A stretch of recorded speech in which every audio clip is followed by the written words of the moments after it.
Timor. The same reason I served there. I served the people of East Timor in Australia for their independence and their freedom. And if you think back to the 1990s, the East Timorese were screaming for freedom, and they fought and they fought and they fought and they got their freedom. And I was more than happy to go. After I'd served my time, I thought I would relax.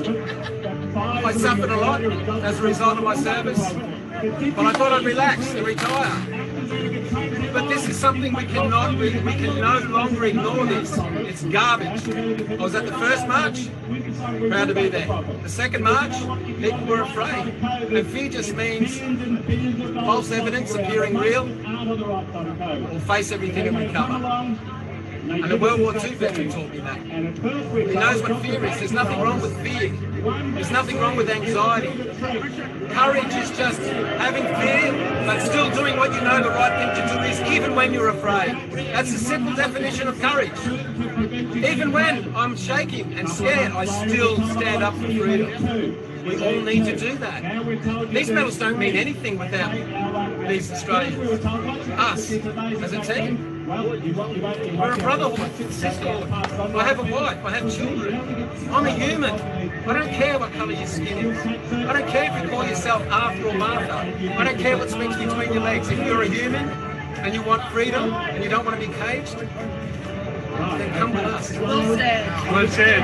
There you go. Thank you.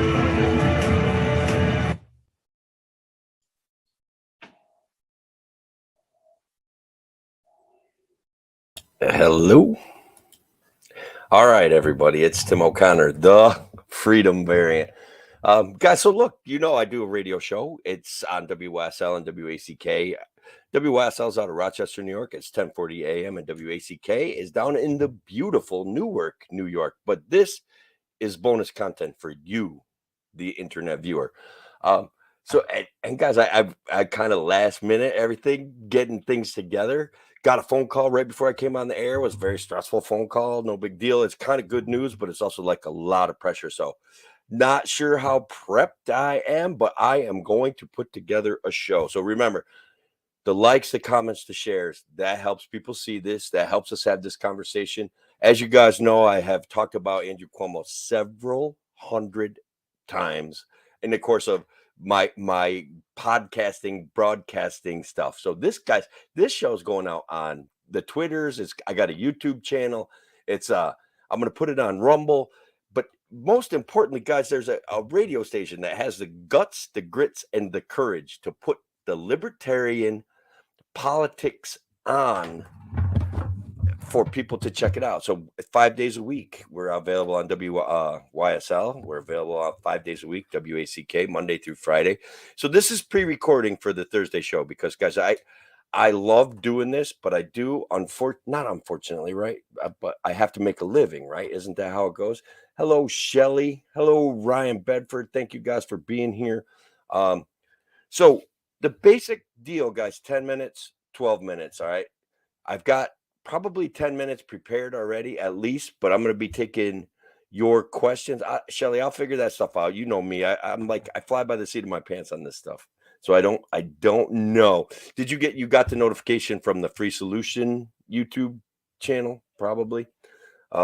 Mine is just Tim O'Connor, I think. But if you look up Timothy O'Connor, I think you can find it. I had somebody find it for me once during one of my shows. But anyways, guys, we're going to, I'm going to do about 10 seconds, 15 seconds of dead air. And then I am going to start the radio show.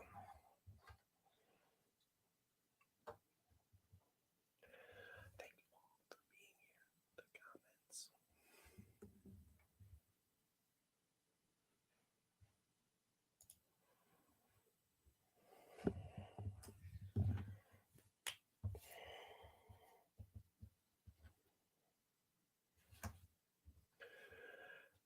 Once again, welcome to A Free Solution. It's Tim O'Connor, your Thursday host, sharing a platform with wonderful people who believe in liberty. Larry Sharp, you can catch him on Tuesdays. And guys, he was on fire on Tuesdays. I try really hard to catch every one of Larry's shows, regardless of what I'm doing. Put it on my phone, listen up, and I check it out. Sometimes I call in, try to help him out. Craig Miles did a show today or yesterday, guys. You got to check him out. He's up and coming. He's really good at this. And of course, Kevin Wilson and I rounding it out, right? So Kevin's on Mondays, Wednesdays, Fridays. I do Thursdays and Fridays, and Kevin and I just try to have fun on Friday. So I hope you guys all join us. Come back on Friday and check everything out. But look, dude, I've gone through life, guys, as an optimist, and I think some of you guys are gonna like pick up this vibe. Okay, a lifetime of being an optimist, and now we people, liberty-minded people that realize that spending money rapidly and rampantly causes inflation, okay, causes problems. It devalues our currency, and so the reality is here we are, right? I'm not sure that I'm as optimistic as I used to be, okay, and I think the state of affairs in our country and in the world is it after 2 years of a COVID lockdown, guys. Who thought that every politician handled that correctly? Because even politicians know they didn't handle it correctly. But when we're looking at what's going on with gas prices, I mean, $4.40 for a gallon of gas before we banned Russian oil imports. Okay. And guys, there's things about oil that people don't seem to understand. The United States of America has massive oil supplies. We don't drill for them. We don't access them. We're regulated, ruled, and denied access to them. Okay. And that's an absolute reality. We were a net exporter of oil and petroleum products and natural gas. Okay. As of 2021, in comes 2022 with a restriction on permits, with a restriction on drilling, with restriction on all of these things, and this pro-green narrative, which, guys, some of it makes sense. I'm not against anything at all. Like, I don't want to position myself against anything, but I've got to talk about one more time. We've got to talk about natural gas and gas and oil and national security and how it ties into that. And because they're talking about making electric school buses for kids. Okay, I've got to be honest with you. The thought of putting kids on electric school buses in upstate New York, and guys, there's places in the country that are colder than New York State, that are legitimately colder than New York State. Okay, that putting kids on electric school buses in the middle of winter is a scary thing. So what's our solution? Where's it at? What do we got to do, guys? And I think most of you out here, the people that listen to this radio station, the people that are listening to this broadcast right now, understand that national security, that the access to resources, our environmental resources, is still important, regardless of what we want to convert to a green energy system. That all of that, if it's done correctly and over time and with national security in mind, I'm comfortable with all of it. I totally am comfortable with all of it. I would prefer, as always, I'm a dedicated to the notion of a free market economy, right? An absolute concept of a free market economy.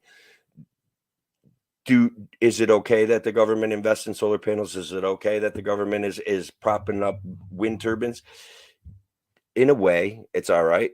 But where the problem comes in is especially with wind turbines, with big windmills, siting them is a real issue. And New York State, like many other states, are moving in this direction. It's taking that local narrative, that local ability to make those decisions as to whether communities should have wind turbines, taking it out of the hands of local communities and put it with the state. So that's, guys, is of course a problem. So where's the good news? Where's the good news? Is the good news is Russia's invading Ukraine? Is the good news that gas prices are spiking? And as an economics major, guys, I'm telling you, like, supply shock inflation is the worst kind of inflation. Okay, so when natural gas or when gas and oil prices spike, okay, for whatever reason, that reverberates throughout the entire economy. And I think all of you guys already know this. I'm probably boring you and being repetitive, and I apologize with that, right? But it's still real, and it's still on the top of everybody's mind, and it's a discussion that we should have, right? So what are the solutions? We have a solution in New York State, right? They're going to waive perhaps give us a gas tax holiday, which amounts to about 10 cents a gallon. The federal taxes, I think, on a gallon of gas are around 40 cents a gallon. So the even at the national level, they're talking about waiving the taxes. But I do want to talk about something that people go to all the time, and they talk about how it's the profit generating big businesses that are being greedy that are causing gas prices to go up, not the artificial contraction of supply, not the anticipated decline in supply, not in the anticipate. And this is where people kind of lose the train of thought, right? The anticipated, guys, if we're anticipating a pipeline shipping, oil to Michigan and increasing our input, and then still having the trains being able to ship extra petroleum from huge reserves up in Canada or Alaska or wherever they're coming from. Okay, when we can anticipate a future supply, all right, then companies base their pricing on what they anticipate replacement costs to be. That's a reality, okay? So that's what we're seeing, a contraction of supply artificially, now another contraction of supply, i.e., banning Russian imports. And guys, I don't know what the answer is to this Russian conflict. Okay, I want to be clear about that. I think that occasionally libertarians don't have the best idea. I advocate for the people of Russia. I advocate for the people in Ukraine. I stand by that premise. It's a big deal to me that we live our lives realizing that there are people behind these regimes that are throwing weapons at each other. And those are the people that we want to relate to. And those are the people that we do relate to. They just want to get up, do their jobs, live their lives, and grow their families. That's all they want to do. That's all we want to do. Excuse me, guys. And pointing guns at each other is a real problem. So when we're talking about taxes, okay, 10 cents on a gallon of gas, 40 cents on the federal level on a gallon of gas, and the profit margin on a gallon of gas somewhere around 4 or 5 cents. Okay, so if you sell a gallon of gas, the net producer, the original producer of that gallon of gas makes like a penny or 2 pennies. The distributor makes a penny or 2 pennies per gallon, and then the government gets on the order of 50, 60 cents a gallon of gas. So how is the company greedier than the government? Somebody's got to explain that to me. Some of my leftist friends who make these comments, you've got to explain that piece to me. Like, how is government not the greedy one in this scenario? And also, government is the one that is limiting our access to our proven petroleum reserves in the United States. And even from our friends, right? Like Canada would sell us tons of gas down that Keystone pipeline, and tons of oil down the Keystone pipeline. And now they have to put it on Warren Buffett trains, which keeps Warren Buffett rich. And now they have to ship it to us on trains. I don't know that that's safer or better or cleaner or anything. Pipelines, guys, are historically very clean. So if we want to move to green energy, I'm telling you the way to go, we have to move towards nuclear. Okay. We have to move towards nuclear. And I saw a comment somewhere about even Elon Musk, the guy who's running Tesla, who's making money off of making electric cars, wants to talk about drilling for more petroleum in our own country, increasing our local supply. And guys, that was one thing. You guys, if you've watched any of my other shows, I make fun of Donald Trump, but I do have to give him props when he did things correctly, right? And one of the things that was really good for our economy was drilling for oil and providing it. Now, again, I know that there's people that have a lot of green concerns, but use the free market to win the debate, okay? Tesla's popular. His cars are cool looking. And guys, I don't know if you've ever had a Tesla drive past you. It's the weirdest thing. Probably you have now. Everybody probably has. They make almost no noise. Which, guys, honestly, there's really cool things about electric vehicles. But electric school buses for kids is a safety concern, okay? Loaded up with 30 kids on a freezing cold day, when that thing does what batteries do when it's cold, there's going to be problems, huge problems, and it's a danger. Guys, we're coming up on a break. To the internet viewer, I'll hang out. We'll talk some more about your comments. And guys, thank you all for being here. It's Tim O'Connor, the Freedom Variant, WSL, WACK. I'll be back after these messages.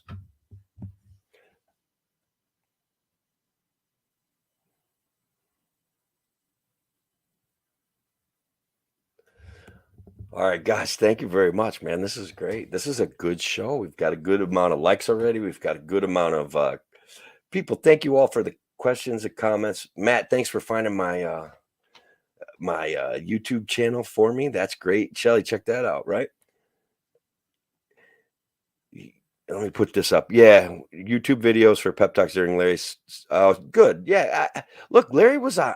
He was on fire Tuesday. He was talking about the petitioning thing, and we could talk about that too. Maybe for a segment, we can break out a segment out of that. But petitioning, guys, and getting signatures going to be hugely important this year. Good loser. And look, that's one of Eric July when he's bashing roads, man. He's like, let smart people figure out the roads, right? Let smart people figure this out. And look, I'll be honest, like there's a pretty decent part of me that says Elon Musk is not, and I know you know this, right? I'm not knocking you, right? Okay. Elon Musk is not necessarily the hero of everything. He's just witty and smart, and he puts good ideas out there, and he's popular, and like he was targeted by our leaders for them to gain in popularity. So the reality is he works the government for money, and he does it really well. He does invest his own money, so he puts his own stuff at risk. I get it, but he's also kind of like, what's the word, like where a guy goes, credit shopper, right? He goes credit farming. What he does is credit farms, right? So he gets a big facilities built for him by government. He gets lots and lots and lots of tax breaks to bring his new technology into an area. And sometimes it doesn't, I don't know if it pays off, right? But he's at the forefront of the news because he's smart, he's witty, he's popular, and he says really cool stuff, right? So, and he did like donate $6 billion to end world hunger, even though that's not going to end world hunger, but he still did it, right? He still put his money where his mouth is to be a good person. So you got to give the guy props for that. And so got to figure out what we're going to leap to next. Who wants to talk about Cuomo next, guys? A little bit about Cuomo. Maybe we'll do a little 50-50 Cuomo and you know what I'll do? I'll work down through some of these. Kevin Wilson, what's up, brother? I will work down through some of these comments in the next segment. All right, and give me about 15 seconds.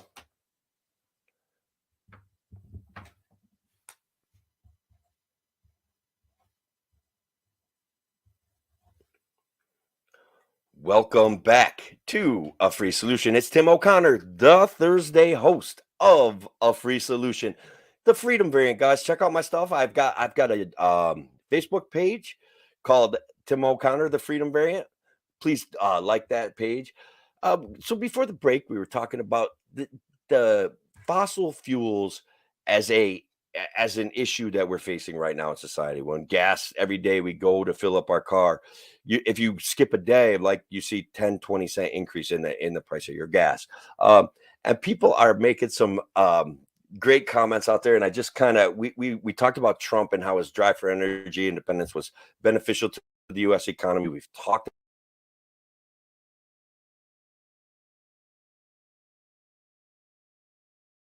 about how important energy is to people. We didn't get to go. Okay, sorry guys, my power is a much better solution than forms of energy, but that's okay. We've had shows about that. We'll talk more about that.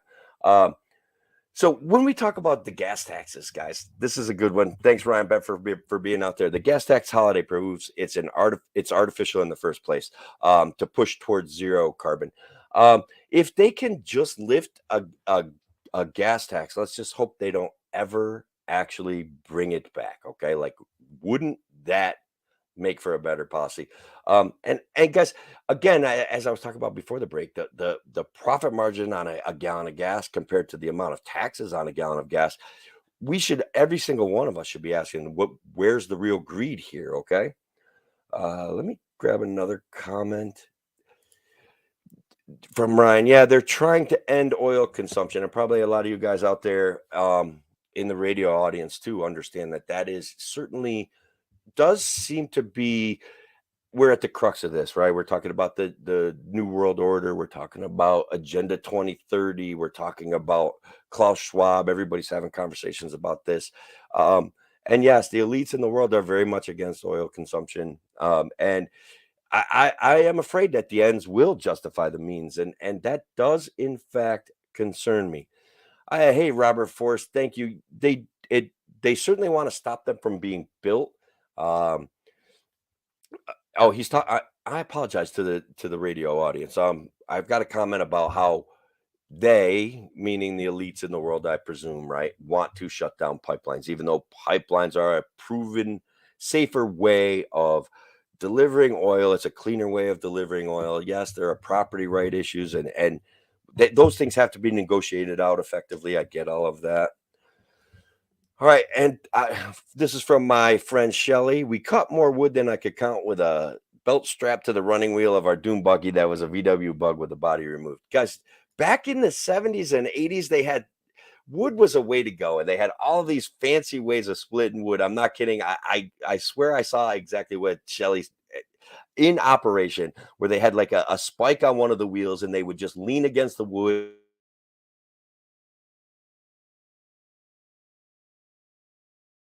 and it would turn into the wood and it would split it apart.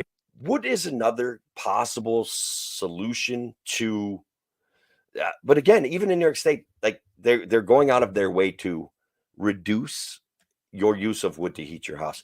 They do seem to be driving everyone towards electric, and I got to say that electric is draws a big like demand for electric heat is a huge demand. You use a lot of electric to make heat. That's not the most efficient way. Having locally sourced heat in your house seems to be a better way. It seems to be safer. And again, that goes to that school bus thing. Like, how are they going to do that?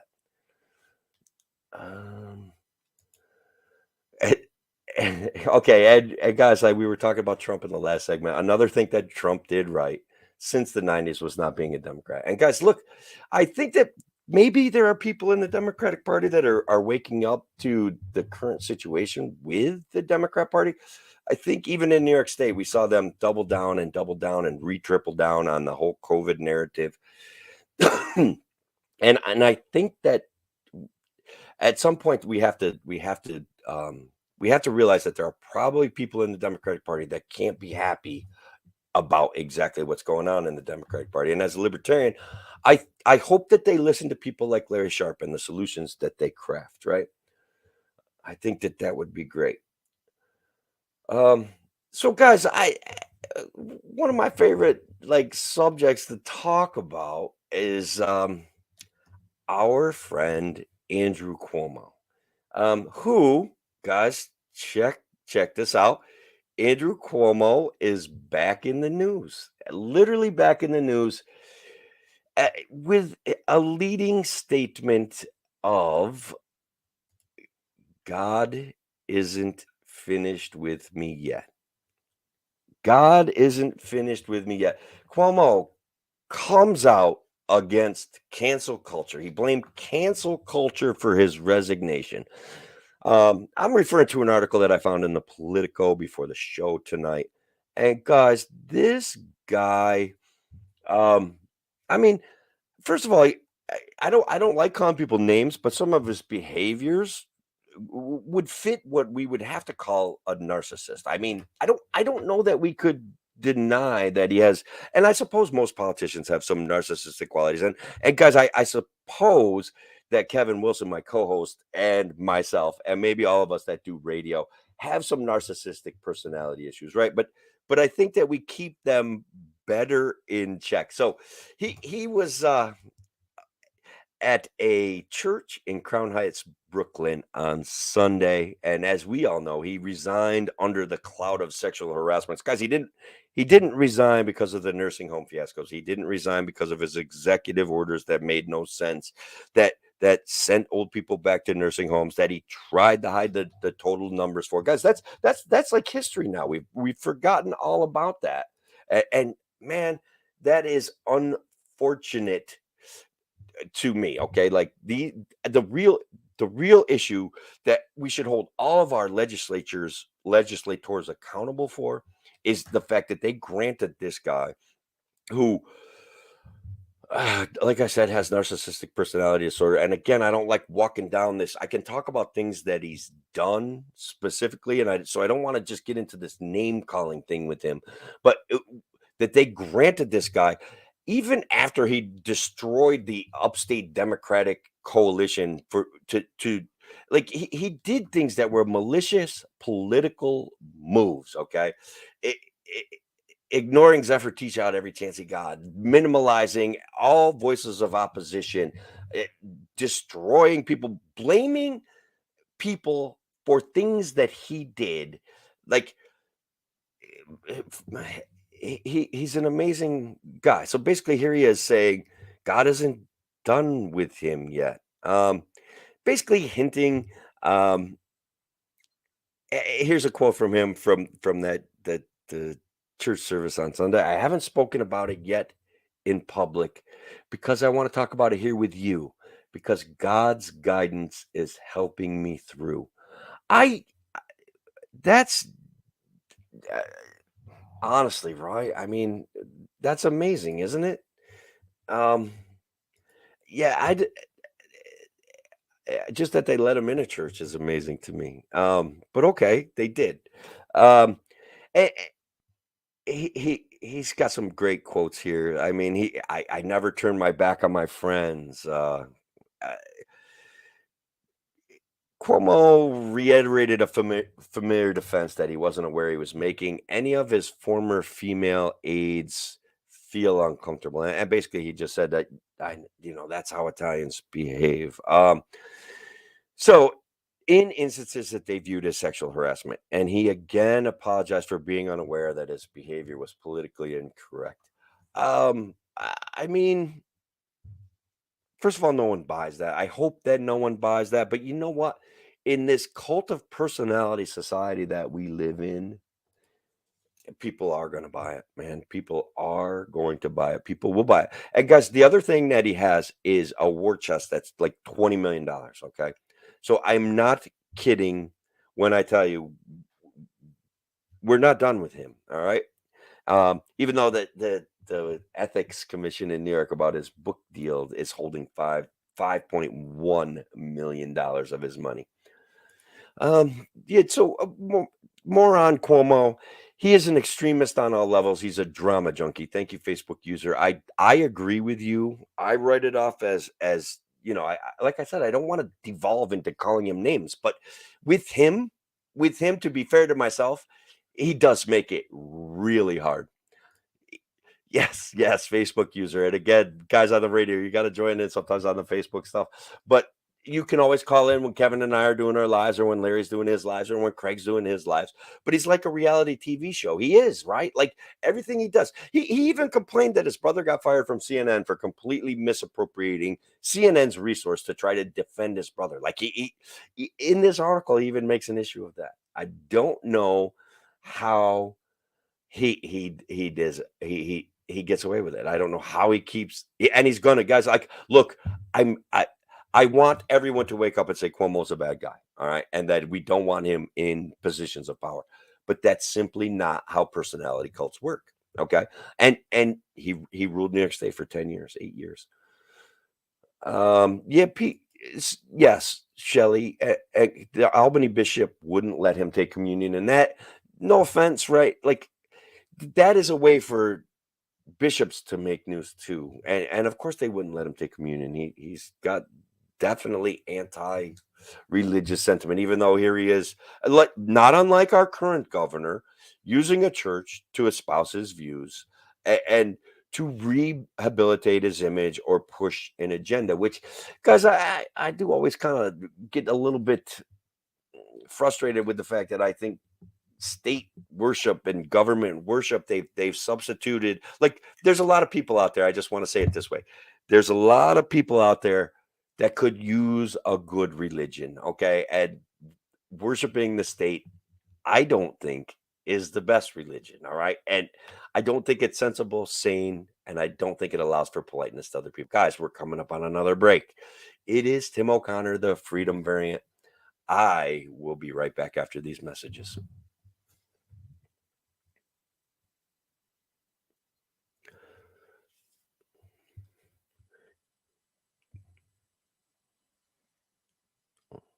All right, Kevin Wilson, you still out there?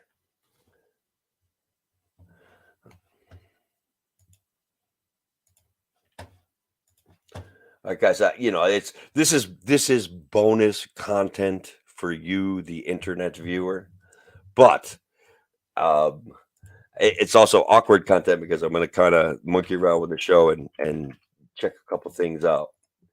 So, anyways, guys, I'm like figuring out how to do this stuff on StreamYard, which is pretty much makes it a lot more fun when I've got people out there. I don't know if have you guys seen my shirt, Truth is Treason in the Empire of Lies? Make 1984 fiction again. Those are things that are important. Guys, thank you for the likes. Thank you for the comments. Thank you for the shares. I think for the next segment, Kevin, if you I just sent you a link. If you want to jump in for the next segment, I want to talk about well, we could talk more about Cuomo, or we could talk more about, if you're interested, you don't have to. But yeah, you see that, guys, that was part of my campaign pledging stuff. Shelly and Ryan probably remember it, but the RC Cola, the third party cola. We're not Coke, we're not Pepsi, we're just better. I don't know. We were coming up with all sorts of slogans and sayings when we were doing it, and we had a lot of fun with it. And when I was running for office, we definitely had a blast making a lot of noise, right? But anyways, so the next thing, guys, for the next 10 minutes, the next segment, I want to talk about how this latest omnibus spending bill went through, the amount of money that's associated with it, and just more legislators not at all legislating. It's very, very, very frustrating. And guys, as we know, in New York, we've had an experience here for the last 2 years where there was, our legislators were not not I don't even know how to say it. They weren't legislating. They put themselves in a position where they actually couldn't do their job, and then they complained that they couldn't do their job because they put themselves in a position to not be able to do their job. It's kind of typical political analogy of how things don't or do get done, if you understand what I mean by that. Which I know I'm kind of talking in circles about that, but I can't really help it. All right, Kevin's baking bread or something. He can't do it. But that's all right. I have you guys helping me with this show, and that's going to be good enough. All right. And guys, if you're out there and you haven't liked, commented, or shared, please like, comment, or share. Please ask questions in the yeah, the electric bus, right? Forget the electric bus. It's a bad idea. It's a bad idea. All right, so fresh loaf of sourdough in 7 minutes, then maybe Kevin will jump on. So let me do this next segment about the omnibus spending bill, and then maybe Kevin and I can do the last segment of the show together. So, yeah, but don't worry about it, Kevin. It's fine. No big deal. Look at that guy. Look at that, guys. That's Woodrow Wilson's grandson right there. Great grandson. Sorry, Kevin. I know I get that wrong every once in a while. So let me write down the time. I'll go live at about 45 seconds from now. So 34, 30. I don't know if you guys can see the time on your end, but I've got a little timer up in the left of my screen. And if I keep track of everything, then I minimize the work that Bob has to do to cover for me. And well, you can. All you have to do is come on.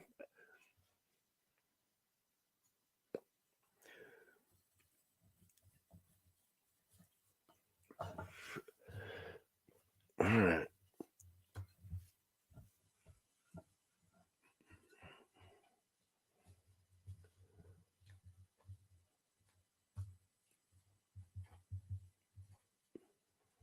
And welcome back to A Free Solution. It's Tim O'Connor, the Freedom Variant, your Thursday host. And once again, I got to give a shout out to Larry Sharp, who who literally went out, and guys, you guys all know this. Larry's an important guy. He went out of his way to talk to me and ask me to do the radio show at least, one day a week.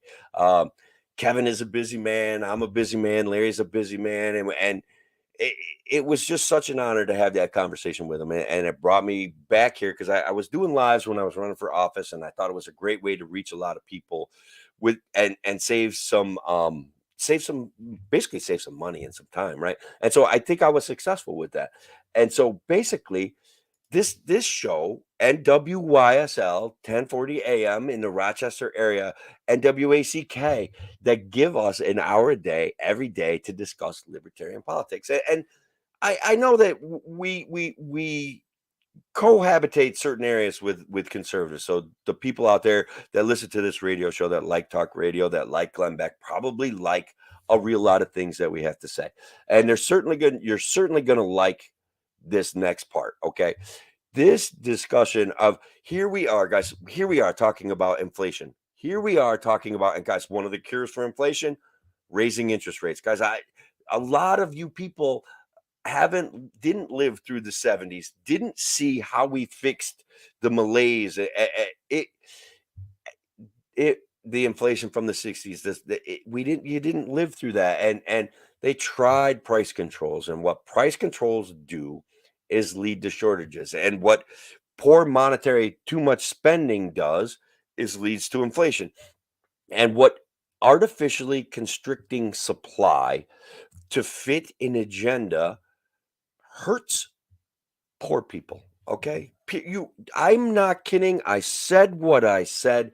These policies that the elite virtue signalers in our society don't care about lower middle income people and even middle income people. Okay. And even you at the upper ends of the middle class. Okay. They don't care about you. They sell you a bill of goods, and they basically devalue your currency. They devalue your time. And look, your $15 an hour push for a $15 an hour minimum wage, all of those gains have at least, all of the gains that you got through government force have at least been minimized by government action. Okay, those things are facts. You can spin it that it was Trump's fault. You can spin it that it's Biden's fault, but the fact remains that poor monetary policy hurts you more than your employer trying to pay you the least amount of money that it can. Maybe that's not true. That point's probably worth arguing with me, but I don't care. These things are real. Okay, poor monetary policy hurts the lower middle class the most of all. They carry the burden of all of these things. They carry the burden of high taxes. Okay, when you're making $30,000 a year and your gas doubles in price in the course of 8 months, and your milk goes up $1, at some point you're going to be making some really, really, really tough decisions, okay? About how much you eat, about how much you drive, about how much fun you can have, and about how much heat you can use in your house. You're going to have to make some really tough decisions. And guys, those decisions are okay if you're saving for something, if you're working towards something, if you have a predictable pattern that you can solve and move forward through the life that you want to build. But every time the government twist that up on you, they hurt you. That's it. Okay. It doesn't matter if you're at a point in your life where you don't feel that pain anymore. There are young people that are feeling that pain. And what are they going to do? They're going to get angry. What else are they going to do? They're going to advocate for more of the disastrous program. And this is an unfortunate reality. People get caught in advocating for more of the disastrous programs that caused them the problems that they faced in the first place. Follow that one down the wormhole, right? Because that is unfortunately an absolute reality. So I started this out by talking about a spending bill and feckless legislators, okay? And yes, there's a party affiliation with a lot of this feckless legislating that's going on in our society right now. But those of you who are going to say that Republicans are the answer, okay, I get it. There's good Republicans, but Republicans, and this is with all due respect to Republicans, okay, human beings that are Republicans, okay, they participate in this stuff. That they make sure they get theirs, and look, that's it. Okay, politicians are politicians, and Republican, Democrat doesn't matter. If you want better politicians, if you want real solutions, there's only one way to go. You will get better Democrats. You will get better Republicans. You will craft a better future for your kids. Okay, sane monetary policy. These things are what libertarians offer. But okay, so I keep getting sidetracked, guys. You guys know how I go, right? My brain just will go shooting down a side track. I don't even know how I keep up with it. I don't know how, when Kevin and I are doing the show together, I don't know how he keeps up with it. But it just, whatever. So this omnibus spending bill, guys, it's $1.5 trillion. Let's talk about first what is a reality about what's been going on with these guys. They have gotten away with this so many times without Nancy Pelosi, the architect of these kind of bills, like the way that they get passed. Okay, they get dropped. Check this out. This bill got dropped on out of committee at midnight or 2 o'clock in the morning, and then they were forcing people to vote on it. I think it was 9 hours later. 9 hours later, there's 2,700 pages, okay, in a omnibus spending bill. Now, guys, we don't have a budget. These guys are supposed to control the purse strings of the federal government. We don't have a budget. Alls we have, and alls we've had, I think, I want to say since 2000 and, I don't know, 2018, 16. It's been a really long time, guys. And if you know, you can feel free to post it in the comments. But we haven't had a budget that was passed, debated, argued over from the legislators doing their job in the House of Representatives in years, in absolute years. Okay. So what they do is they craft this big, huge spending bill. They drop it out of committee late at night, and then they're asking people to vote on it the next day when it's 2,700 pages long. And we remember when Nancy Pelosi said, "We've got to pass the bill.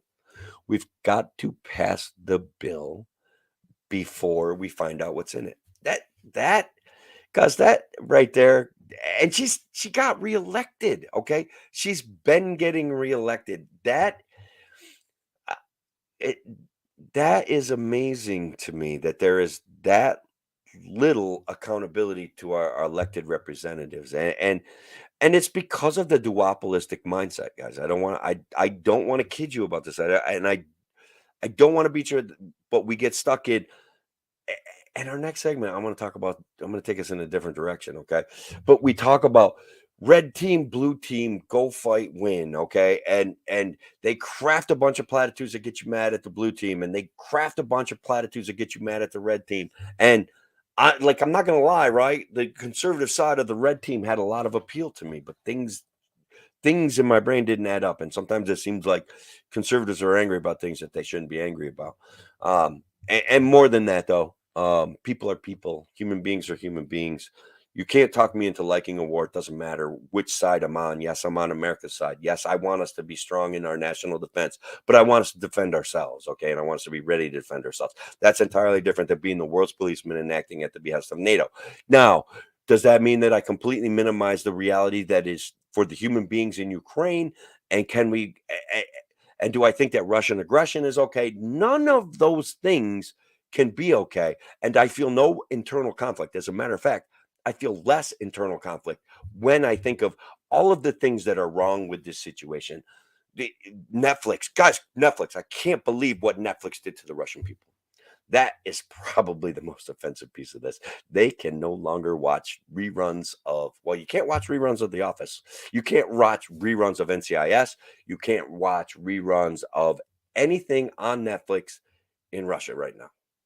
That is the inequity of that is it's just horrible.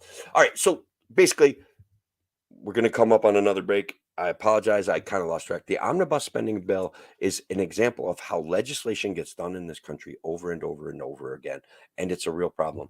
And it needs to stop. But who's going to stop them? The Democrats going to stop them? We get more Republicans in. Are they going to stop them? Maybe. We've seen what happened in the past. It's Tim O'Connor, the Freedom Variant. I'll be back after these messages.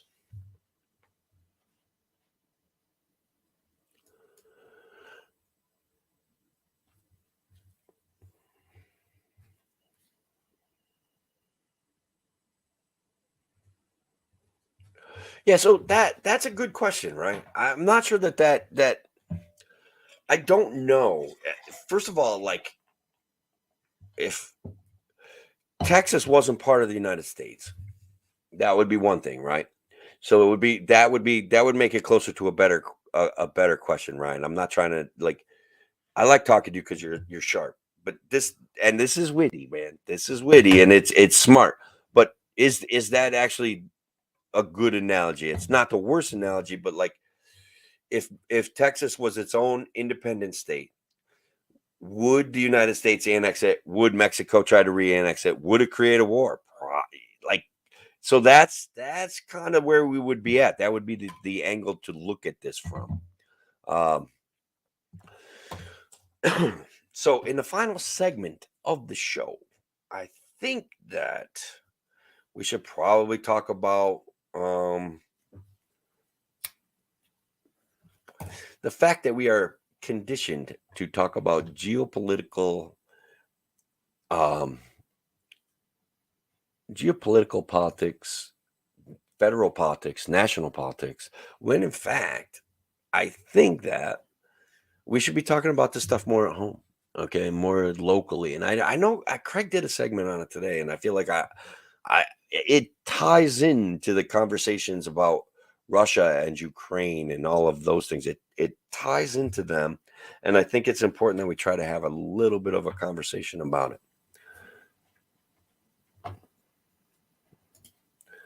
Kevin, did Kevin hit the like button, or are you telling him to hit the like button? That's a good question.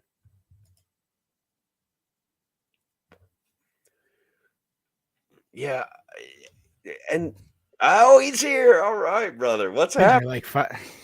Been here like for 5 minutes. Have you? I didn't notice. Oh my god. Yeah, no, I was waiting. I jumped in. I wasn't sure if your segment had ended yet, so I was like, yeah, I'm just gonna hang out because I was pulling my bread out of the oven. And so it's a sourdough.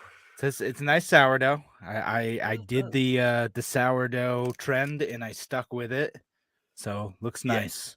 And Ryan, you're right. Like they do talk about seceding all the time. I don't know that they're ever going to, but we were working on an analogy, right?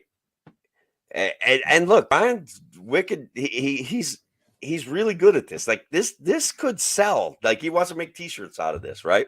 If Mexico tried to take back Texas, should Russia get involved? And the answer, of course, is I'm like, I go to that third way of, well, is that the best analogy for this? And then, so I kind of, I guess we're kind of arguing a little bit, you know what I mean? But not really. If Mexico and Shelley come back, I love it. It would be nice to see Larry win or make a huge impact, whatever it is, right? It can happen. Kevin, I'm going to try to steer us in the direction for this last segment of things that we can think about locally that are way more important than the geopolitical landscape, unless you have some pressing issue that you need to burn out there. No, I came on at your request, sir. This is your show. I'm joining as your guest. All right. This is awesome. I'm the host for once. Yeah. And I'm going to keep track of time. So far, flawless. But we'll go back at 49 and we'll take it to 61 or 101.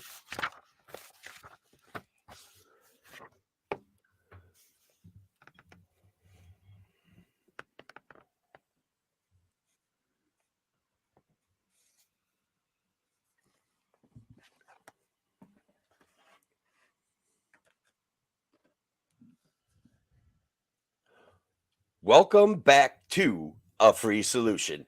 It's Tim O'Connor, your Thursday host, the Freedom Variant, coming at you on WYSL and WACK.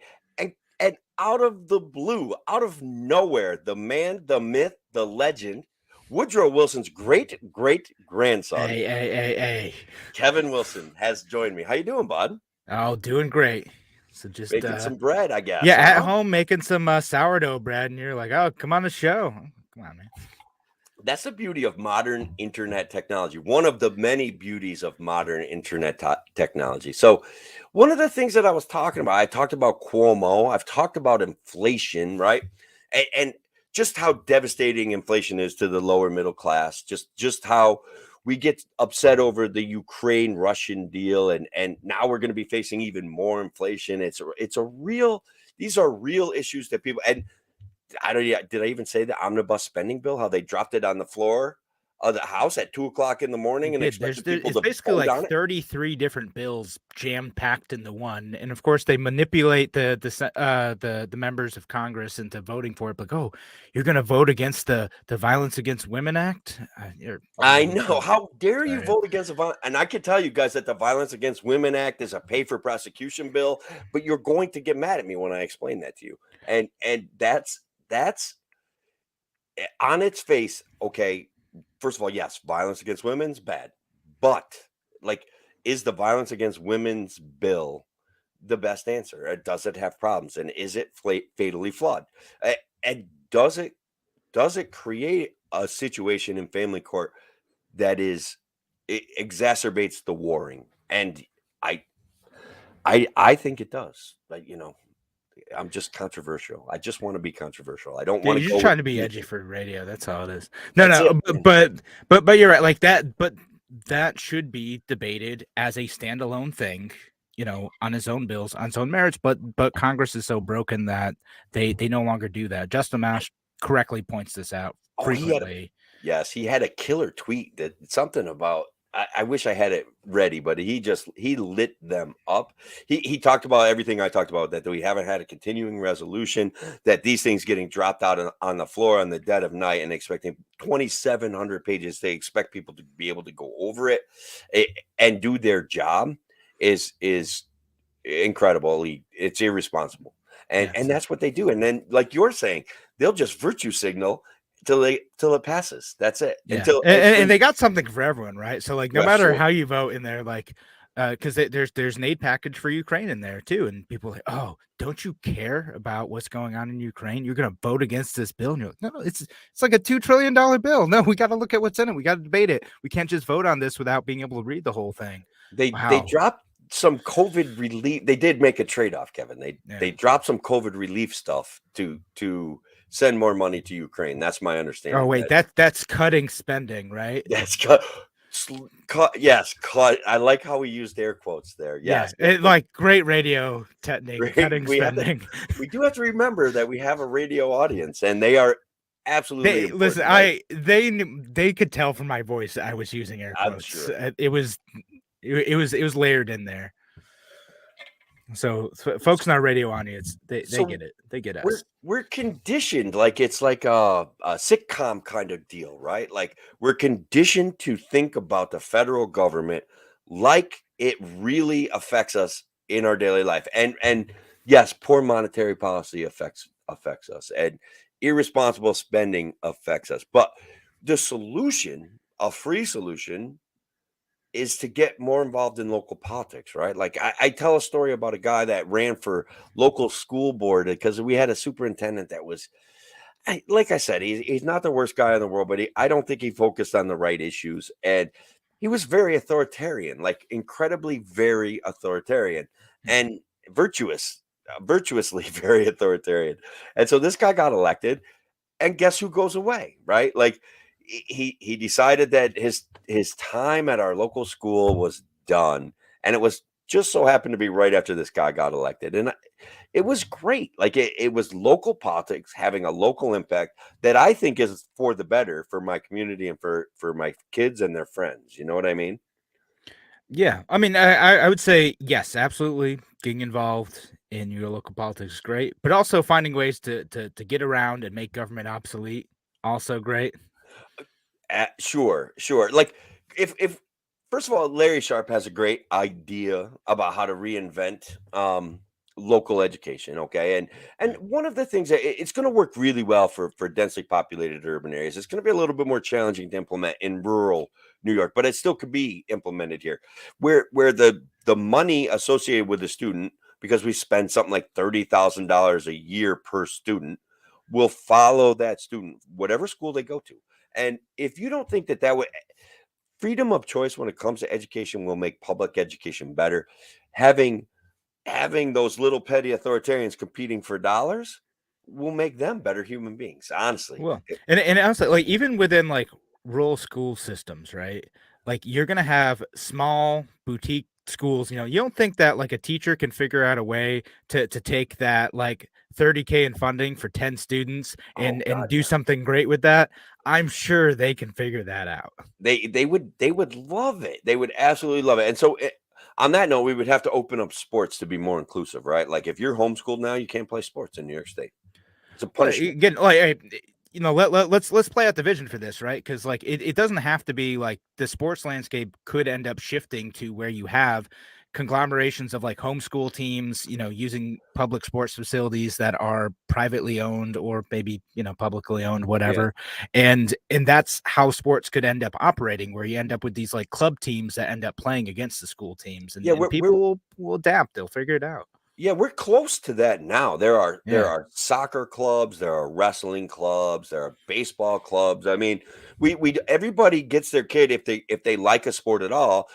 Everybody does their best to get their kid on a travel team, right? And so it could really that the framework is already there. It Yeah. would just be flipping a switch, really. Just Exactly. Like again, and people already do this all the time. I mean, God yeah, help parents who are on a travel team. Like, but I really hope my son doesn't want to do travel hockey because that sounds terrible. I mean, like it'll be awesome, but like, oh, listen, I traveled all over the country taking my kid wrestling. yeah, I have friends in Michigan. I have friends in like North Carolina. Like I have friends all over the place that I met because my kid wrestled and he enjoyed it. So we would take him to tournaments wherever he wanted to go. And so it was a great format and it's a yeah, lot of fun. And you're gonna have a blast. Travel hockey's a blast. I'm sure sure it it is. would be I a mean, blast. my son is 1 year old, so I'm not gonna, you know, Well, assume have he's you gonna got him play skates anything. yet? What's that? Have you got him skates yet? No, not yet. He's already behind, so How about it's a probably stick? too late. It's How about you get him a stick with some yeah, no, I gear? mean, like he's currently like cruising on the couch, so I didn't know if like skates might be too soon, but you know, I probably missed the window. I mean, you could get him plastic skates or rubber skates or something like that, just so gets used to having them on his feet. You know what I mean? Skate before he can walk. Yeah, I mean, I started my kid wrestling. He was like 5, so Yeah. you But gotta make a commitment. there we go. Just, all right, baby Seamus, before you can even talk, you're gonna. Yeah, yeah. No, I mean that. I don't. Have you tested his hand-eye coordination? Rolled a ball at him? Anything like that? So he can roll a ball, so you know that's he's on his way. Just, I mean, I'll get him in a team. You're right. You keep doing that.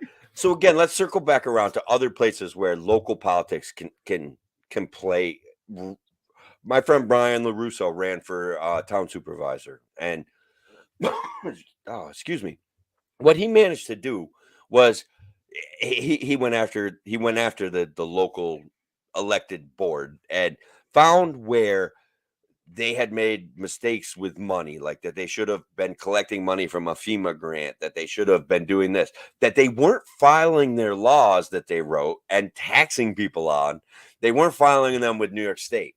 And so at the very least, Brian had a profound positive impact, even though he came really close, but he didn't win that election, but he came really close. He had a profound positive impact on the way that local board is going to do business in the future. Okay. And so that's another way, right? And If then you when we get talk about better governance, that's a great yeah, thing. when we talk about how we're getting in our area, people are just putting up windmills and they get a permit from the state. They don't even have to go to the local community hardly at all to discuss it. They can just go to the clearinghouse at the state, like, hey, can I have a permit to put up windmills? And it's like windmills have some detrimental effects over distance that people don't want to deal with. Lights flickering, there's a constant hum. When we deal with solar panels, the externalities of solar panels are not the same, and you can hide them from everybody on your land. So it's a little bit different. But people want to have input on windmills, and they have elected officials. We need to take that power back into our communities, and I think we can do it, but we got to get elected. Yeah, get elected, and if you can't get elected, that the city council, town council stuff, there's boards too, zoning boards, planning boards, things like that. If you have the right expertise, you start talking to folks in town. You can get on those things and make a big difference in your community. Yeah. So the conditioning, right? This circus-like atmosphere of the AOCs and the Nancy Pelosi's, and even guys that I like Thomas Massey, who I do like, and Rand Paul, who I do like. There's still a circus associated with them that comes from the top down to us to entertain us. And like, I know you hate the term bread and circuses, but this federal level stuff is a little bit like bread and circuses. They get us excited, they get us fighting. Oh no, I get that. It is. Okay. I've called it like kayfabe before, right? Like it's like wrestling personalities sometimes where they're putting on a show. They know they're putting on a show. You know, in back they're gonna go do their own thing, but they're putting on a show to get people riled up. I just don't like it when people tell me I shouldn't watch the Bills game. Yeah, that's a personal choice, and they did politicize it, and we're coming up on, guys. We're coming up on a break. I hope that you come back and join Kevin and I tomorrow with the same energy that we had tonight. This was great. As you know, we try to have fun on Friday. Kevin and I are going to prep it up. We're going to have a blast. Once again, I can't thank WYSL and WACK enough. Remember, we share this platform with Larry Sharp, Craig Miles, the Freedom Variant, and Kevin Wilson, even Andrew Hollister. Guys, we'll see you tomorrow. Thank you very much. I nailed it, bro. I nailed it. You got it. No, I think you're up. Also, something I've done, and some of y'all are gonna like listen to my podcast or listen to the show one time and notice this, is if I run over like 30 seconds, you just speed it up a little bit, like just like 2%. These are you can't even notice it. But there's a couple things where we've gone over on segments like, oh shoot, all right, can't go over, cut it down. Oh, you could do that right on the Audacity or whatever. Yeah, on Audacity. Yeah.